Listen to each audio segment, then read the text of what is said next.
Bueno, Ana, bienvenido a nuestro ciclo de Derecho a Domicilio. En esta oportunidad, en el último módulo, el más largo, que es el de Seguridad Social. Estuvimos Sí, hablando con el doctor Despobris sobre el Sistema Integrado Previsional Argentino y bueno, hoy vamos a tener el gusto de charlar con vos sobre las prestaciones de este sistema. Vamos a presentar a la doctora. La doctora es abogada de la UBA, es especialista en seguridad social, es miembro de la Comisión de Seguridad Social de la Asociación de Abogados de Buenos Aires. Presidió la comisión en el periodo 2007-2009, es presidenta del Quinto Congreso Argentino de Previsión Social de Salta 2008, es miembro del Instituto de Seguridad Social de la FACA, asesora de empresas y estudios profesionales en materia previsional, es docente en los diplomados de Seguridad Social de la UCES, de la UBA, de la Asociación de Abogados de Buenos Aires y del COFEPRES, es expositora en distintos congresos, seminarios y jornadas de la especialidad, colabora permanentemente en publicaciones de la revista La Ley y de la revista de Jubilaciones y Pensiones, y como si esto fuera poco, es también artista plástica. Te damos la bienvenida y bueno, te escuchamos sobre estas prestaciones del CIPA. bueno, buenas tardes, un placer. A mí me encanta hablar de previsión, de seguridad social, así que contenta de poder hacerlo. Bueno, las prestaciones del CIPA son varias. Vamos a empezar por la común, que tiene que ver, la que cubre la contingencia vejez, que es la PBU, Prestación Básica Universal.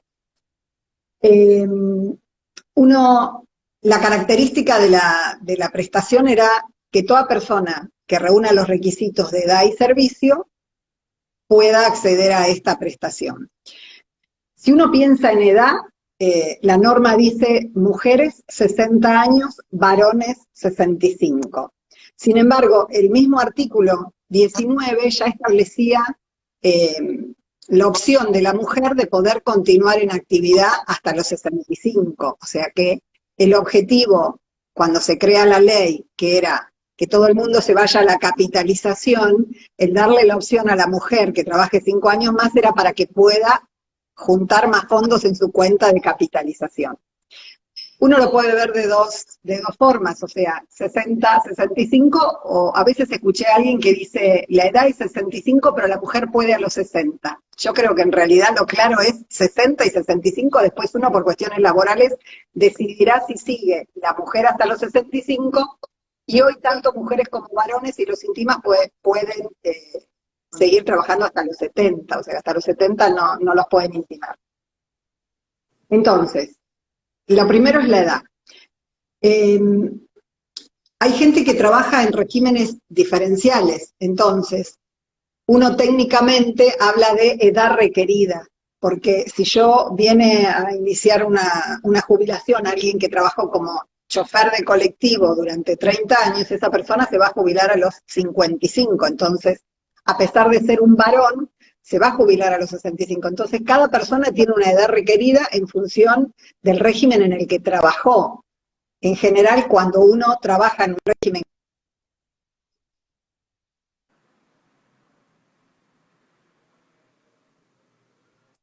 a qué edad se puede jubilar.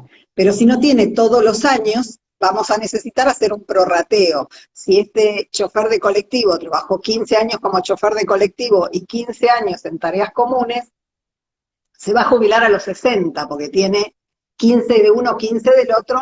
Entonces, siempre hablamos de la edad requerida para cada persona, porque de acuerdo a la actividad puede ser distinta. ¿Y cómo voy a completar esos 30 años de servicios? Bueno, los 30 años de servicios van a ser servicios dentro del CIPA, que es el Sistema Previsional Argentino, o sea que todo el mundo lo conoce como ANSES. Los aportes que fueron a ANSES es lo que nosotros vemos en el CIPA. Entonces, yo voy a tener servicios del CIPA, voy a tener servicios del sistema de reciprocidad, porque nosotros tenemos un sistema de reciprocidad nacional e internacional. O sea, yo pude haber trabajado 10 años para la provincia de Entre Ríos, entonces voy a tener que hacer el reconocimiento en la caja de Entre Ríos y traer los servicios al ANSES porque voy a tener más servicios en ANSES. Y también puede suceder que alguien trabajó en Brasil, tenemos convenio del Mercosur con Brasil, entonces traeré los servicios de Brasil para completar esos 30 años. O sea que esos 30 existen muchas formas de completarlo. Entonces uno, nacional, internacional, en el SIPA, en cajas de profesionales, en cajas municipales de algunas provincias que tienen cajas municipales. O sea, yo voy a tener que juntar todos los servicios para llegar a los 30.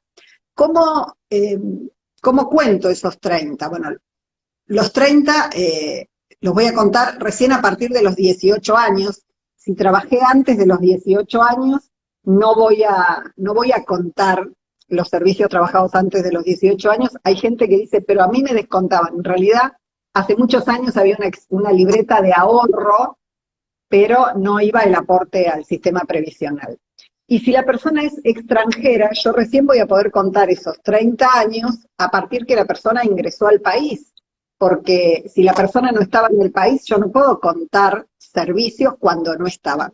Y acá se nos presenta un problema con los extranjeros que muchas veces no tienen bien registrado el ingreso al país, especialmente la gente que entra por los países limítrofes, y entonces tal vez vienen con un documento que dice ingresó en el 80, y me dicen, no, pero yo entré en el 74, y bueno, tenemos que probarlo, entonces va a tener que hacer un trámite en migraciones para probarlo. Entonces, esos 30 años de servicio van a ser más de 18 años en argentinos o extranjeros, y si es extranjero, desde que ingresó al país. Yo esos 30 años tengo distintas formas, o sea, lo normal son los servicios comunes que uno realiza, ya sea en relación de dependencia o como autónomos. Pero también si yo cobré el fondo de desempleo esos meses o ese año que cobré el fondo de desempleo, me va a servir para completar los 30 que necesito para acceder a la PBU. También el contrato a prueba hubo distintas reglamentaciones, distintos años, y tenemos que ver, de acuerdo al año en que yo tuve el contrato a prueba, si me lo van a tomar o no me lo van a tomar. El servicio militar voluntario también es algo que sirve para completar estos 30. ¿Y qué documentación yo voy a tener que presentar al ANSES para solicitar esta PBU? Tengo que dividir si es persona que trabajó en relación de dependencia o si trabajó como autónomo. Si trabajó en relación de dependencia, voy a tener que llevar, en principio, las certificaciones de servicio. Hoy con la clave de seguridad social que uno saca en ANSES puede ver qué servicios aparecen. Si los servicios aparecen en ANSES, en lo que antes llamaban la sábana de aportes, o hoy decimos el SIPA, esos servicios no necesito, si coinciden con el tiempo que yo trabajé, no necesito acompañar certificación de servicios. Ahora, si en ANSES me aparecen menos servicios de los que yo realmente trabajé, voy a tener que pedir la certificación de servicios o acompañar la prueba que tenga, certificación de servicios, certificados de trabajo. Ahora, si yo fui autónomo, o recibos de sueldo en relación de dependencia, si yo fui autónomo, voy a tener que sacar la clave fiscal y voy a tener que liquidar una deuda a través de un sistema que se llama SICAN, porque el autónomo tuvo que haber pagado cada mes que intenta reconocer. Mientras que en relación de dependencia, ANSES me va a reconocer cuando yo trabajé en relación de dependencia y me retuvieron los aportes, no importa si los ingresaron o no, pero me los retuvieron. En autónomo yo tengo que haber pagado. Y es la obligación del autónomo o del monotributista hacer su aporte. Muchas veces esta semana vino un señor que me dijo, yo tengo 36 años bien pagos, tengo todas las boletas, pero durante un periodo no estaba bien pago, entonces tenía 25 años bien pagos y no llegábamos a los 30. Y las deudas de autónomos son terribles porque... No, es un gran problema, sobre todo del desconocimiento del trabajador o la trabajadora, que las hacen fuera de término, que vienen y te dicen, como bien decís vos, yo tengo 40 años de servicio con aporte, y cuando uno lo mira, a veces llegamos incluso a mucho menos de lo que te pasó a vos. Sí, o porque estaba mal categorizado, que pagó una categoría que no corresponde, o porque pagó menos, o pagó fuera de término. Si tenía que pagar en el 87 y lo pagó en el 88, no era el mismo valor y lo que pagó no cubría todo un mes. Entonces, esto en general genera una deuda terrible que el autónomo, si bien siempre se le cobró al valor actualizado los meses que debía, Desde el 93 que pasó a AFIP se le cobra a valor actualizado más intereses. Entonces, hoy, si yo quiero pagar un mes del 93, tal vez tengo un 800% de interés. Entonces, al autónomo se le hace difícil pagar la deuda si no tiene una moratoria, que ese es otro tema. Pero bueno, o sea que si yo relación de dependencia acompaño la prueba, me fijo en el SIPA y si es autónomo voy a necesitar la clave fiscal y todos los comprobantes que tenga, porque muchas veces no figuran en AFIP todos los comprobantes, y si yo tengo los comprobantes voy a hacer algo que se llama validar, y entonces con esa validación me van a aparecer y me los van a descontar.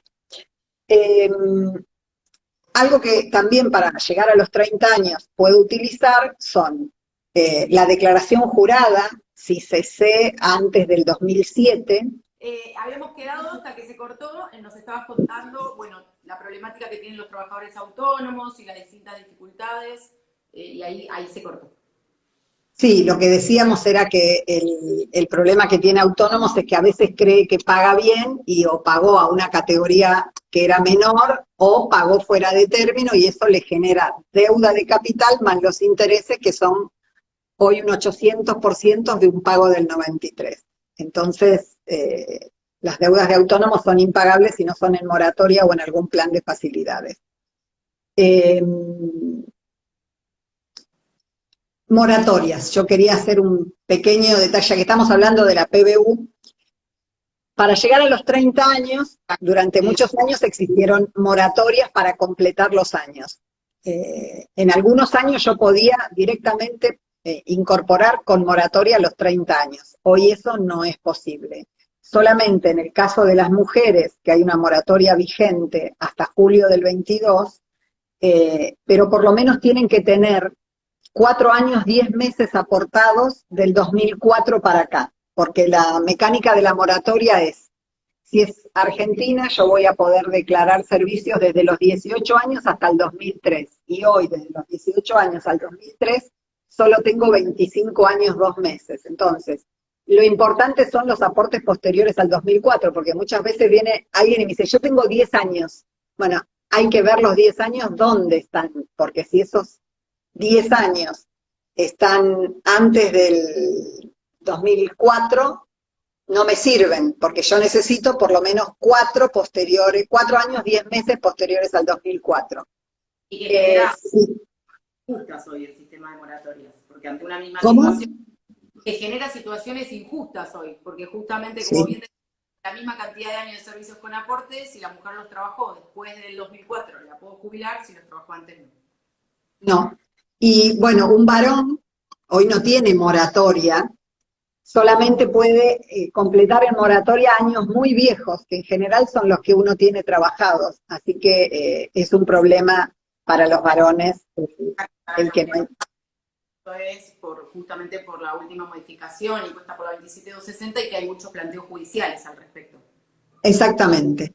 Esta moratoria que va hasta el 22 nos trajo algo novedoso, que ya lo tenemos desde el 2016, que es el socioeconómico. O sea que una persona, para poder acceder a la moratoria, no tiene que tener muchos bienes ni muchos ingresos, porque si no pasa el socioeconómico, no va a poder acceder a la moratoria. Entonces, ¿quién hoy puede completar años con moratoria? Y bueno, una persona que no tenga ingresos superiores a 77.600 pesos mensuales, que haría 931.000 anuales, que no tenga un patrimonio de bienes de más de 3.700.000, que no tenga autos de más de 1.300.000, que no tenga aviones, que no tenga un barco de más de 9 metros de eslora y que no tenga consumos de tarjetas de créditos de más de 100.000 pesos por mes más o menos. O sea, se toman los últimos 12 meses, pero si yo tengo determinados ingresos, no me permiten acceder a la moratoria y es correcto, porque si uno piensa que un autónomo que debe un mes lo tiene que pagar a valor actualizado, y tal vez el valor actualizado hoy pueden ser 5.000 pesos, esas moratorias que yo estoy utilizando son valores del año 94, entonces un mes tal vez yo pago 60 pesos, entonces es lógico que me pidan alguna situación socioeconómica que amerite utilizar tal beneficio, ¿sí? Entonces, bueno, ese es el tema de las moratorias y el tema del socioeconómico hoy. Bueno, yo decía que cuando una persona completó los 30 años, presenta todos los papeles al ANSES o tiene la liquidación de deuda, si es autónomo, pero cuando ve su recibo de sueldo va a ver que su recibo de sueldo, que tal vez hoy cobre la mínima vigente, que es 18.128, pero va a ver que eso está dividido en 3 partes. ¿Por qué? Porque va a cobrar prestación básica universal, prestación compensatoria, que es por los servicios anteriores al 94, y prestación adicional por permanencia por los servicios posteriores al 94. Esto no necesito otro requisito que los 30 años que ya cumplí cuando presenté la PBU, y va a ser un cálculo del haber en función de los servicios que tenga. Algo que es importante tener en cuenta es que la ley actual no pide estar en actividad. Entonces yo pude haber trabajado, mujer, hasta los 50, tener los 30 años y los últimos 10 no trabajé. Y la gente muchas veces se asusta y dice, pero entonces mi promedio va a ser 0. No, mi promedio no va a ser 0 porque a mí me van a tomar los años que realmente trabajé. Estos 10 años no se cuentan, entonces solo me van a tomar lo que trabajé. Y otra duda también que genera muchas veces es, ¿y si soy autónomo, me baja la relación de dependencia? No, si soy autónomo no me va a bajar la relación de dependencia porque lo que yo ya tengo y la cantidad de años que tengo en relación de dependencia va a ser un cálculo con el promedio de los 10 en relación de dependencia, después la cantidad de años que tuve, y por otro lado me van a hacer un cálculo de los autónomos, que va a ser muy poco, pero me va a sumar, nunca me va a promediar ni restar. Eso respecto del haber. Bueno, la otra prestación de la que podemos hablar es la que también es por vejez, es la prestación por edad avanzada, que es la PEA. La PEA se usaba mucho antes, en épocas de moratoria se dejó de usar, porque era más fácil completar los años en moratoria que tener la PEA, sobre todo porque la PEA, que es, uno puede acceder a los 70 años, varones y mujeres, y 10 años de aporte, de los cuales 5 tienen que ser dentro de los últimos 8, ya sean anteriores al cese, si yo estoy cesada, o anteriores a la solicitud, si lo voy a pedir ahora.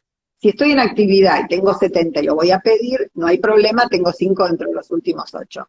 Pero puede suceder que venga alguien que trabajó 6 años en un periodo, dejó pasar otros y después tiene 4, y entonces cuando yo voy dentro de los 5, dentro de los últimos 8, no los tiene.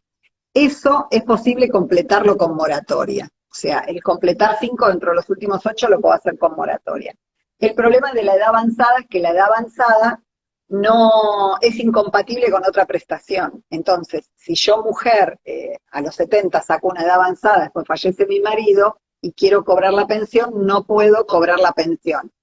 Sí la puedo transformar. O sea, si en ese momento hay alguna moratoria vigente, yo puedo transformar esa PEA, prestación por edad avanzada, en una prestación básica universal, y entonces ahí voy a poder obtener la pensión. O sea que siempre existe la posibilidad de transformarla si es que yo quiero cobrar otra prestación que cuando solicité la PEA pensé que no iba a tener. O sea, a veces la gente dice, yo soy soltera, pero después empezó a convivir con alguien o se casó con alguien, y cuando quiere cobrar la pensión, no puede.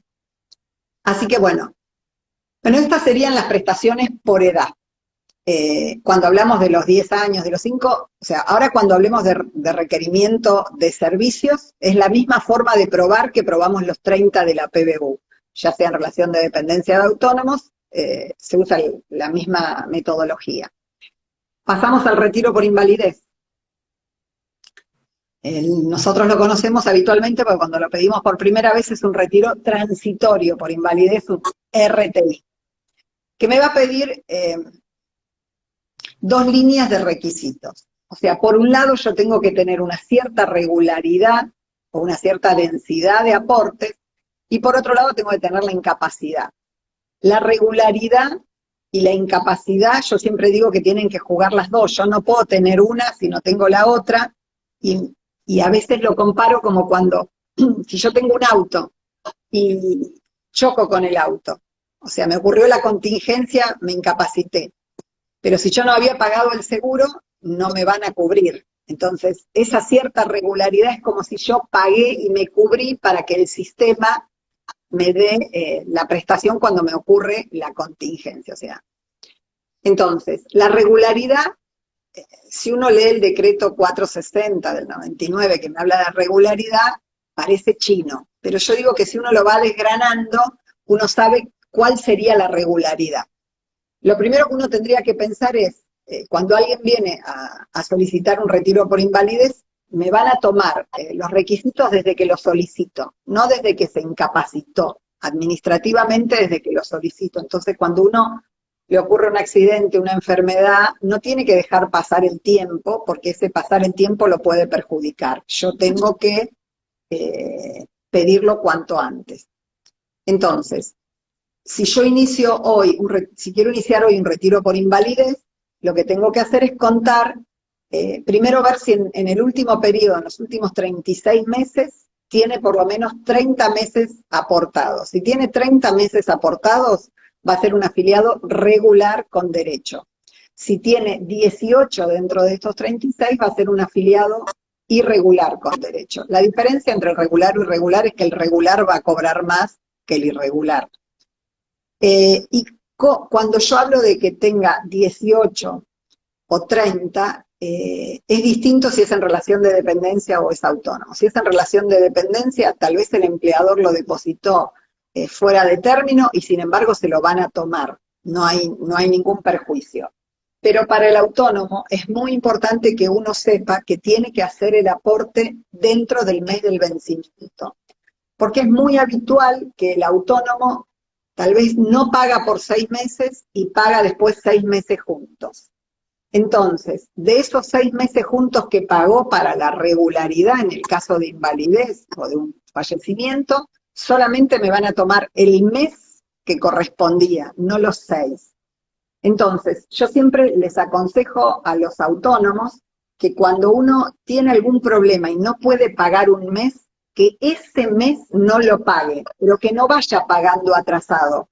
Si yo tuve un problema en marzo y no lo pude pagar el 5 de abril, el 5 de abril pague, en mayo pague abril, marzo lo dejo. Entonces que uno siempre pague bien dentro del mes del vencimiento, porque si no me va a ocurrir un problema de salud y no voy a tener regularidad a pesar de tener las boletas pagas.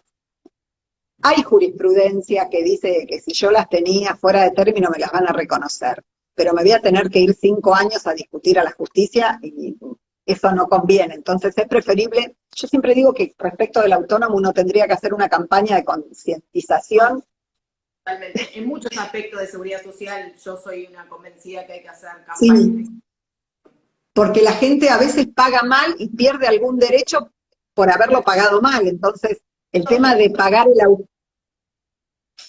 el autónomo en tiempo y forma es importante. Bueno, entonces estábamos hablando con la regularidad. Esos 18 o 30 meses tienen que estar pagados en tiempo y forma dentro del mes del vencimiento. Si yo no tengo aportes dentro de los últimos 36 meses, la otra alternativa para ser un afiliado irregular con derecho es que tenga 15 años, de los cuales 12 meses sean dentro de los últimos 60. Esos 12 meses, que no hace falta que sea un año todo junto, puede ser 2, esos 12 meses perdiditos dentro de los últimos 60, desde que yo los voy a solicitar, también tienen que estar pagados en tiempo y forma si soy autónomo o monotributista. Ahí también hay que hacer la diferencia. El autónomo paga mes vencido, entonces marzo vencía en abril, todo lo que yo pagué en abril va a estar bien pago, pero para un monotributista marzo se paga el 22 de marzo. Entonces pago dentro del mes del vencimiento es hasta el 30 de marzo, no es hasta el otro mes. Entonces ahí si tengo 15 años y 12 meses dentro de los últimos 60 voy a ser un afiliado irregular con derecho, o sea, voy a poder pedir la prestación. Es la lógica de que si para una PBU me piden 30, con 15 me van a considerar un irregular, siempre que tenga dentro de los últimos 12 meses dentro de los 60. Acá también hay toda una jurisprudencia de proporcionalidad que cuando uno va con el fallo Pintos, muchas veces aún no teniendo los 12 dentro de los últimos 60 meses, igual la justicia lo considera un irregular con derecho, o sea que uno siempre tiene que hacer la consulta. Y la otra alternativa es que, bueno, si uno tiene 30 años de aporte en cualquier época, voy a ser un afiliado regular y entonces como afiliado regular voy a tener derecho a la prestación, ¿sí? Esto tiene que ver con la regularidad en un retiro por invalidez y es lo mismo si alguien fallece y yo quiero hacer una pensión de alguien que falleció en actividad, que no estaba jubilado, voy a contar todos estos requisitos desde el momento del fallecimiento para atrás. Entonces, en el retiro por invalidez, si tengo la regularidad, también tengo que tener un 66% de incapacidad. Esta incapacidad, que es física o intelectual, no es incapacidad de ganancia. Yo voy a tener que acompañar los certificados médicos de todos los problemas de salud que uno tiene y cuando inicio el trámite de ANSES me van a mandar una revisación médica, que ahora estamos con todos los problemas de que nos están citando por la pandemia y eso trajo infinidades de problemas. De pandemia. Bueno, yo lo que siempre le digo a la gente es, a veces uno viene y dice, yo tengo un problema cardíaco y eso me dijeron que no puedo trabajar. Y tal vez por ese problema cardíaco yo solamente tengo un 50% de incapacidad. Entonces, uno tiene que hacer una lista de todas las patologías que uno tiene, porque a determinada edad a veces uno no solo tiene un problema cardíaco, puede tener varices, presión, un problema en la vista, un problema en el oído. O sea que la idea es hacer una entrevista antes y decirle a la persona que lleve certificados médicos de cada especialidad. Y si no, que por lo menos se lleve una listita y que le diga al médico todos los problemas que tiene, porque si uno le refiere al médico todas las patologías que tiene, el médico tendría que evaluarle cada una de esas patologías. En general las comisiones médicas son restrictivas, que cuando uno va con una invalidez y cree que tiene el 66%, no, porque el baremo que es la tabla que me establece las incapacidades, tiene como distintos estadios. O sea, yo puedo tener un problema de diabetes que dice con tales patologías es un 10, con tal es un 15, estadio 3. Siempre ellos van al que menos tiene, no sabemos por qué. Y entonces yo le digo a los clientes que cuando en la comisión médica de origen o en la comisión médica central, que en general no avanza mucho en el porcentaje, si uno tiene un 35% en el cuerpo médico forense, seguramente va a llegar al 66%. Porque para ese 35 fue que le restaron un pedacito de cada una de las patologías. Y para llegar al 66 también se toma en cuenta factores complementarios que tienen que ver con la edad y con el nivel de educación que la persona tiene. Entonces, bueno, ahí llegamos al 66. La 24241 no tiene lo que se llamaba incapacidad de ganancia, que era que si una persona tenía siempre una carrera en determinada actividad y se incapacitó para eso, no importaba cuál era el número de la incapacidad, por incapacidad de ganancia, la anterior ley se lo daba, la actual ley no, uno tiene que trabajar de otra cosa. O sea, que si uno se incapacitó para lo que hacía habitualmente, tiene que buscar otro tipo de tareas. El retiro transitorio por invalidez me lo van a otorgar por 3 años, a los 3 años yo tengo que ir a revisación médica, si me rehabilité me van a sacar el beneficio y si sigo con la incapacidad me van a otorgar el retiro definitivo. Muchas veces la gente sabe que tiene un retiro transitorio y espera que le llegue la citación y como las comisiones médicas están colapsadas no les llega la citación y cuando la gente va a solicitar un crédito, ANSES le dice no porque tiene su citación médica vencida y ellos dicen, pero no sabemos que está vencida. Bueno, ahí uno tiene que ir a revisación médica. siempre yo les digo a los clientes que cuando uno obtuvo el retiro transitorio por invalidez en el cuerpo médico forense, o sea, tuvo que apelar a la Cámara, es importante que vuelva al profesional con que lo hizo, porque si no, ANSES le va a sacar la prestación y bueno, ahí tenemos tal vez la posibilidad de interponer una medida cautelar o algo para que hasta que se resuelva no se lo corten. Bueno, esto sería retiro por invalidez.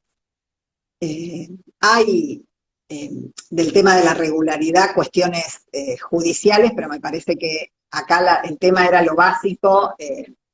Solo como bien señalaste vos, que la gente sepa que muchos de estos aspectos de los que hablamos están judicializados, desde el porcentaje Sí. hasta la regularidad, hasta que se tome a la solicitud. Sí, sí. ¿Qué me van a pagar cuando yo inicie un retiro transitorio por invalidez? Si yo trabajé en relación de dependencia, me van a pagar desde que dejé de percibir remuneración o prestación sustituta. En cambio, si mi carrera laboral es autónoma o mi último periodo es autónomo, desde que solicité la prestación. Y respecto de la PBU también es importante saber eso. Yo tengo 60 años y tengo los 30, pero no lo solicité, no me van a pagar desde que cumplí la edad requerida, sino desde que lo solicité. ¿Sí? Entonces es importante que cuando uno tenga los requisitos, solicite la prestación. Bueno, si pasamos a las pensiones, nosotros tenemos dos tipos de pensiones. Las pensiones directas, que es cuando la persona estaba en actividad, que en las directas voy a tener que analizar la regularidad, que es todo lo que vimos antes, y las derivadas, que es cuando la persona ya se encontraba jubilada, entonces lo único que hay que hacer es comunicarle al ANSES los derechohabientes que vienen a tramitar la pensión. Bueno, esta palabrita derechohabientes, ¿quién tiene derecho a suceder a la persona en la prestación si estaba jubilado o en sus derechos que iba a tener al tener la edad requerida? Bueno, el artículo 53 de la 24241 dice que lo van a poder solicitar la viuda y el viudo. En realidad siempre es que no se encuentre separado, porque ANSES me hace firmar una declaración jurada que no me encuentre separada, van a controlar que la partida de defunción tenga el mismo domicilio que mi documento, y si no lo tengo voy a tener que aclarar. Y algo que es muy importante, hay una circular interna de ANSES que dice que cuando uno inicia el trámite después de un año, se presume como que no vivían juntos, como que yo no necesitaba la prestación y entonces me van a verificar o me piden otro tipo de prueba. Entonces es importante no dejar pasar el tiempo, o por lo menos si estoy cerca del año, tratar de iniciarla antes del año, porque es importante para obtenerla administrativamente y no discutir. Entonces tengo la viuda, el viudo. También hay todo un tema de si estaba divorciada, si no estaba divorciada, si es separada de hecho. Nosotros decimos que la separada de hecho tiene derecho. Habitualmente uno va al ANSES con la declaración jurada de la titular, como que el causante de la separación de hecho había sido la persona que falleció, y dos testigos que aclaren eso. Y ANSES debería darlo. Hasta hace años lo daba, los últimos años no lo da, porque dicen que si una persona estaba separada, no va a dar la pensión porque no está sustituyendo ningún ingreso porque estaba separada.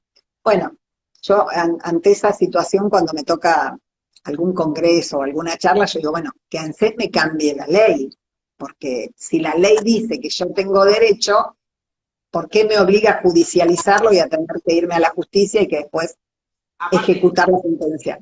Retorcer la norma para el lado de no otorgar el beneficio, porque podríamos dar un montón de otros ejemplos en las que cuando le conviene aplica la norma taxativamente y cuando no, no la aplica. Sí, sí, sí. Entonces, bueno, la viuda, el viudo. Ahí tendremos que analizar. Si viven juntos, no hay duda.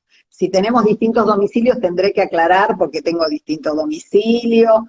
En una época, no sé, había hombres de provincia que tenían domicilio de capital porque necesitaban el registro profesional, entonces venían con distinto domicilio, pero bueno, uno hacía una nota y lo aclaraba. El segundo punto es la conviviente, el conviviente. Acá la norma, lo primero que me dice es que la persona que falleció tenía que estar separado, no admite la bigamia, digamos, y no permitiría que alguien que vivía con la esposa y además tenía una relación paralela, le vayan a dar la pensión, porque el artículo 53 dice que tenía que encontrarse separado de hecho o legalmente, o tenía que ser soltero, viudo, divorciado, y pide el artículo 53 que uno haya convivido 5 años anteriores al fallecimiento, en apariencia pública. Esta convivencia pública se va a reducir a 2 años cuando exista descendencia reconocida por ambos. Y bueno, y acá ya tenemos toda la discusión del Código Civil, si cambia, si no cambia, pero si lo pensamos administrativamente, ANSES no me va a tomar una pensión de conviviente si yo no tengo 5 años, si no tengo hijos, o 2 si tengo hijos reconocidos. Entonces, bueno, si pensamos desde lo administrativo, necesito que la persona haya convivido 5 años. Hay causales que esta convivencia se pudo haber interrumpido y eso no hace que yo pierda la pensión. Si, por ejemplo, por razones de enfermedad, una de las personas hubo que internarla en un geriátrico y ya no conviven, pero la conviviente o el conviviente lo asistió, lo acompañó, ANSES me lo tiene que reconocer. Hay dictámenes de la CARS que así lo reconocían. La CARS es la Comisión de Revisión Social, de los Recursos de Seguridad Social. Entonces, en el conviviente, yo voy a tener que acompañar pruebas. ANSES tiene una ACTI, una norma rara que se llama ACTI, en la que establece cuáles son los requisitos para poder acreditar la convivencia. Es importante, si uno en vida puede hacer el formulario de ANSES en el que los dos convivientes declaran que conviven, con eso solo ya me lo van a reconocer. O si yo tengo la convivencia reconocida en un instrumento público, hay una serie o por una sentencia judicial, ¿no? Tuve que hacer un trámite judicial y está reconocida la convivencia. Solo con esa prueba me van a reconocer la convivencia, pero si no, me van a pedir mucha prueba, que a veces uno antes del ACTI decía, bueno, llevo los impuestos, el servicio, luz, gas, teléfono, como para demostrar que las cosas estaban a nombre de uno o de otro. Bueno, para ANSES hoy eso no es tan importante, y muchas veces con las convivientes nos tenemos que ir a la justicia porque ANSES no reconoce convivencias reales. Entonces, no es fácil el trámite de conviviente. Yo cuando viene una conviviente, indago mucho con la norma al lado, la norma de ANSES, para poder, tal vez la gente no se acuerda que alguna vez hizo una escritura en la que declararon el mismo domicilio, que eran convivientes. Entonces, indagar mucho toda la documentación que tienen con el domicilio en común para poder acreditar esa convivencia y acreditarlo administrativamente, porque si no lo hago administrativamente va a ser problemático. Bueno, los hijos menores de edad o los hijos discapacitados también van a tener derecho a la pensión. Y algo que trae, a diferencia de la ley anterior, la 24241, es que si un hijo que no era incapacitado a la fecha de fallecimiento del padre se incapacita al momento de cumplir 18 años, sigue cobrando la pensión, a pesar de tener más de 18 años. Esto es importante porque antes, si no era incapacitado al principio, no seguía cobrando la pensión. Y también la ley dice que puede existir un derechohabiente que estuvo a cargo del causante cuando concurren en aquel un estado de necesidad revelado de la escasez o carencia de los recursos personales que tiene, y que entonces la falta de la contribución de la persona que falleció va a representar un desequilibrio esencial en su economía. Esto ANSES evalúa si yo pruebo o no pruebo ese desequilibrio. No es fácil probar el desequilibrio en ANSES.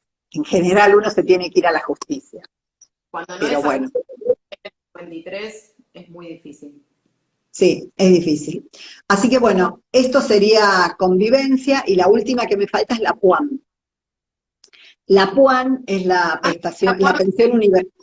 Interrumpo un segundo con una consulta que hicieron, que Sí, quizás por el tema que hablaste de la necesidad de que la convivencia se dé entre personas que están separadas, divorciadas, que no admitía la... Entonces consultan si en el caso de una separación de hecho, sin sentencia de divorcio y una convivencia pública y notoria por más de 5 años, para que lo sí, conteste. sí, en eso tiene derecho porque es que esté separado, no divorciado, o sea, separado de hecho alcanza. Exactamente. Y se da el caso que vos dijiste, que a su vez, si se presenta la mujer, la ex mujer separada de hecho, ahí van a compartir el beneficio. Exactamente, sí. Y Y, antes una... o si una mujer anterior tenía reserva de alimentos y le pasaban alimentos, y entonces en ese caso también van a compartir el beneficio. Y eso trae a veces la discusión si van a compartirlo o solamente la que tenía, no sé, un 20% de alimentos va a cobrar el 20 y no el 50. Es un tema a discutir, pero sabemos que sí tiene derecho. Bueno, paso a la PUAN. Te hago dos consultas más de pensiones. Si tenías conocimiento de la revisión que está efectuando ANSES respecto de pensiones de convivencia, pero de hace muchísimo tiempo, con pensiones otorgadas hace más de 13 años, que hoy cuestiona la convivencia, suspendiendo el beneficio y sometiendo a pruebas, cuando en realidad hace 13 años que ya falleció. Y es muy gracioso porque me han llegado comentarios hasta que hacen verificaciones en edificios que no existían en el momento en que ellos vivían ahí. Y están suspendidas las pensiones, ¿eh? Y justo leí un artículo que había más de, pero un montón de que estaban en esta situación. No, en realidad hubo muchos, lo que yo tuve conocimiento, muchos RTI que habían, como no estaban atrasados con la revisación médica, eso sí que habían suspendido, pero no pensiones, o por lo menos de los que yo conozca, por suerte no.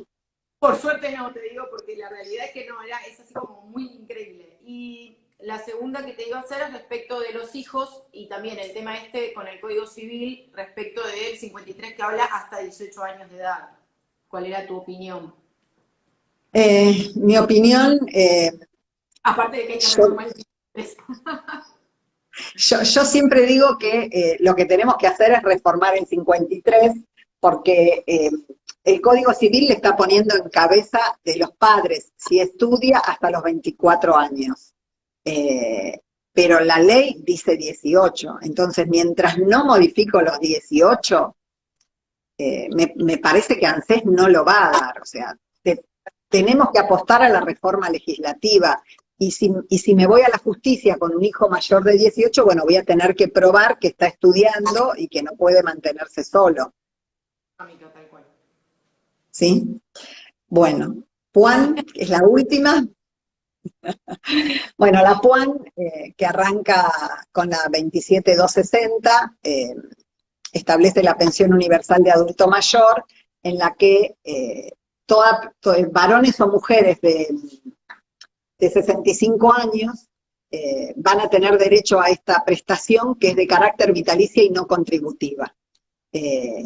Pero tiene una serie de requisitos que al principio tenía algunos y después fueron agravados esos requisitos porque al principio la ley no me pedía tantas cosas.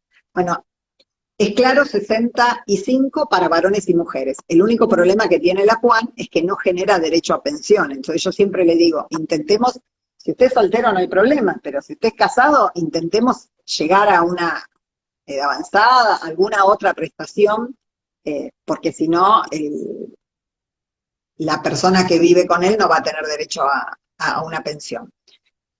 Bueno, si son ciudadanos argentinos, nativos o por opción o naturalizados, deberán probar una residencia legal mínima en el país de 10 años anteriores a la solicitud de la PUAN.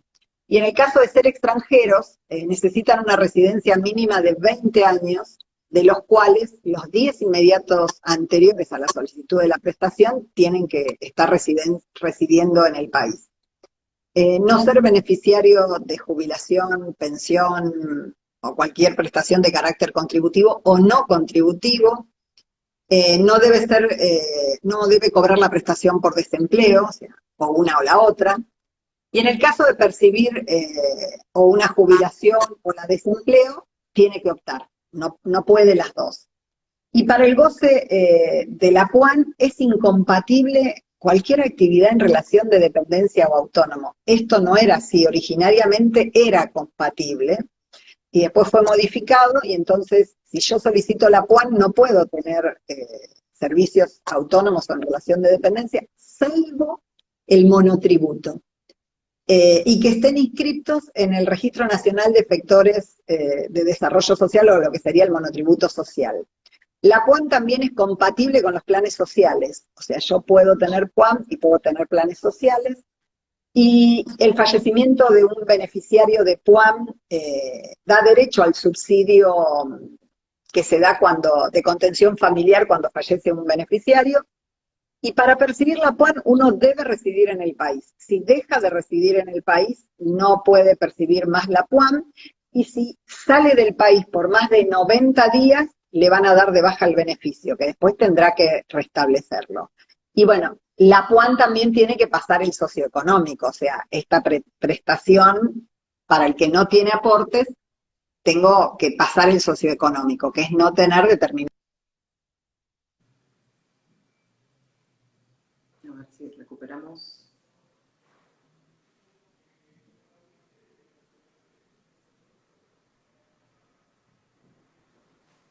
Yo la perdí a la doctora de nuevo, a ver si la podemos recuperar. Ya sí, la he perdido. Yo decía que te perdí, pero que veía mensajitos, o sea que... Yo no te veía ni te escuché, no sé por ahí si la gente... No, lo que decía era que la PUAN va a ser el 80% de la jubilación mínima y que la persona tiene que pasar el socioeconómico. Y con eso terminamos las prestaciones del CIPA. Tengo algunas preguntas nada más, promesa. Sí. La primera es si considerás que se justifica seguir manteniendo la diferenciación entre las edades jubilatorias de la mujer y el hombre. ¿Cuál No. es tu opinión? No. Porque aparte... No, yo creo que... porque uno conoce la razón histórica, que hoy ya claramente no se comparte, y tampoco pareciera beneficiarla cuando le acortamos la carrera. O sea, claramente si estamos reconociendo un problema en el mercado laboral, difícilmente va a obtener la misma cantidad de años de servicios en menos años de edad. No, además, yo creo que si uno reivindica la igualdad entre varones y mujeres, deberíamos tener los mismos requisitos. Desde ahí no debería haber... Digamos que esta distinción, al tener hoy la posibilidad de continuar, no me están obligando a dejar de trabajar, ¿no? Digamos, es un híbrido, ¿no? Como está hoy, es un híbrido. Exacto, es como una posibilidad, pero pareciera hoy no tener mucho sustento. Sí. La segunda es respecto de los convenios internacionales. ¿Cuál es tu opinión respecto a la cantidad de convenios o si consideras que son insuficientes para garantizar justamente el acceso a las prestaciones cuando tenemos muchos trabajadores hoy que se mueven mucho? Yo creo que cuanto más convenios tengamos, mejor, porque eso le da la posibilidad a la persona que se trasladó de un lugar al otro de poder reconocer. Hace poco el doctor Arrighi dio una clase de convenios maravillosa, en la que explicaba cosa que antes uno no tenía tan a mano, que entrando a la página uno puede ver cuál es con qué países tengo convenio, cuáles son los formularios, cosa que antes era muy, muy difícil. Había solo estudios dedicados a convenio. Y ahora cualquier persona puede hacer su trámite de convenio. O sea, desde ahí me parece que hemos avanzado mucho y es importante tener los convenios vigentes. Exactamente, y seguir, ¿no?, con algunos países que parece mentira que todavía no tengamos, ¿no?, con la cantidad de lo que tenemos en los países. Y la última, respecto al cálculo del haber, que sabes mejor que yo que hemos perdido esta famosa tasa de sustitución, que hoy este cálculo del haber en la PBU, PSA y PAP es un cálculo complejo, que difícilmente responde a la pregunta de cuál es la tasa de sustitución. si entendés que necesitamos un cambio y una fórmula de cálculo más clara, más simple y más transparente. ¿Cuál es tu opinión respecto a ello? Sí, yo creo que necesitamos una reforma general de la 24241, porque si bien tiene 26 años, tiene más de 1000 modificaciones, y entonces es un parche y un colador, porque es muy difícil armonizarla. Eh, yo creo que la tasa de sustitutividad tiene que estar mejor, pero para eso tenemos que cambiar la ley, porque hoy tenemos una buena tasa si alguien tiene una carrera de muchos años de servicio, pero alguien que tiene los 30, que son los que me piden, a veces no llego ni al 50%. Entonces es mucha la diferencia y eso obliga a que la gente que podría jubilarse no se jubila porque el haber jubilatorio que va a percibir no le sirve para poder continuar con su vida. Y te mentí, porque se me ocurrió otra más, hablando justamente de la necesidad de reforma, de esta situación. Vos mencionaste al inicio de la charla los regímenes diferenciales, y entonces recordé esta falta de armonización eterna que tenemos entre la 24241 y los regímenes diferenciales, para que le cuentes un poco a la gente sobre qué pasa. O sea, por un lado el legislador atenúa los requisitos, pero el cálculo es 24241.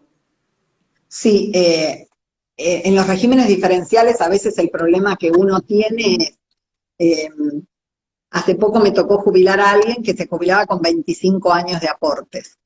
Entonces, con 25 años de aporte, lo que iba a tener de sustitutividad era el 37,5, porque 25 por 1,5 que te dan por cada año es un 37,5.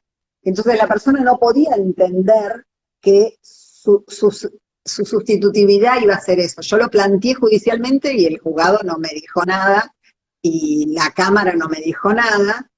Irme a la corte 8 años en un juicio no sirve. Digamos que es un problema que para mí hay que modificarlo. Ya en la nueva ley tiene que estar distinto. Y otra cosa que también tendría que adecuar las edades, porque cuando se hizo la mayoría de los regímenes anteriores que dicen, bueno, el chofer de colectivo se jubila con 55. 55 porque se jubilaba con 60, pero si ahora me jubilo con 65, ¿es 55 la edad correcta? O sea, yo creo que hay que analizar todo, la edad, y que a veces se lo está perjudicando porque la tasa de sustitución es muy baja. Exactamente, o sea, por un lado intento beneficiarlo con los requisitos, pero después con la tasa de sustitución. Bueno, Ana, muchísimas gracias. Hemos podido contra los problemas de conexión. Siempre es un placer escucharte, así que bueno, ya sos parte de Gracias. esto. Muchísimas gracias. Y bueno, a todos no se pierdan, el ciclo continúa. El martes tenemos al doctor Trócoli que nos va a hablar sobre movilidad jubilatoria. Así que bueno, Ana, muchísimas gracias. Buen fin de semana para todos y nos vemos el martes. Te invito a vos también a... Gracias.